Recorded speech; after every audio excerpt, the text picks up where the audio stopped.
Selamat malam rekan-rekan semua. Dalam video kali ini saya akan membahas mengenai faktor-faktor yang perlu dipertimbangkan oleh seorang project manager ketika memutuskan strategi termination atau penutupan proyek, serta bagaimana keputusan tersebut dapat mempengaruhi para stakeholder dan hasil proyek.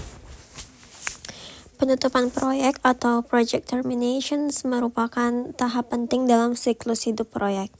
Sebelum memutuskan strategi penutupan yang tepat, seorang project manager perlu mempertimbangkan beberapa faktor utama.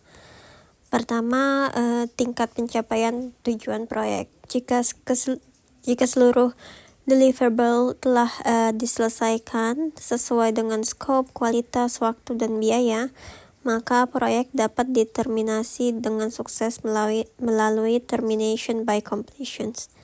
Namun bila proyek tidak lagi relevan secara bisnis atau sumber daya sudah tidak efisien digunakan, maka termination by extensions atau penghentian lebih awal bisa menjadi pilihan.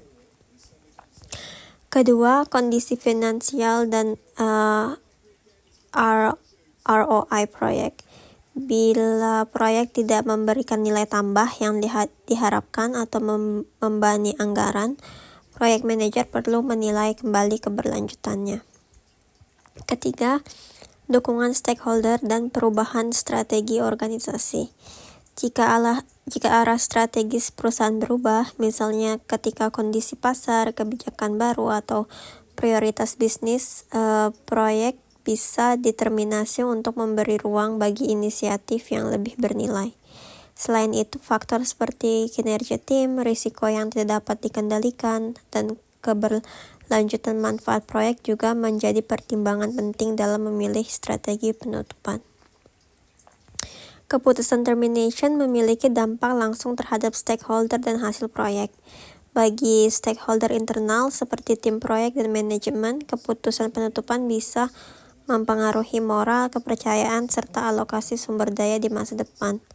Oleh karena itu, komunikasi yang terbuka dan transparan menjadi sangat penting agar setiap pihak memahami alasan dan manfaat di balik keputusan tersebut.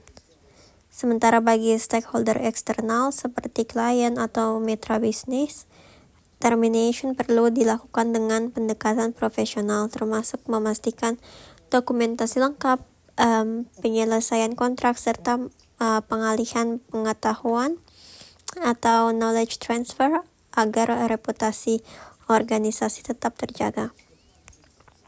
Kesimpulannya, memilih strategi termination yang tepat bukan hanya soal menutup proyek, tetapi juga tentang menyelaraskan keputusan dengan tujuan bisnis, menjaga hubungan dengan stakeholder, dan memastikan hasil proyek tetap memberikan nilai bagi organisasi. Terima kasih telah menyimak. Selamat malam.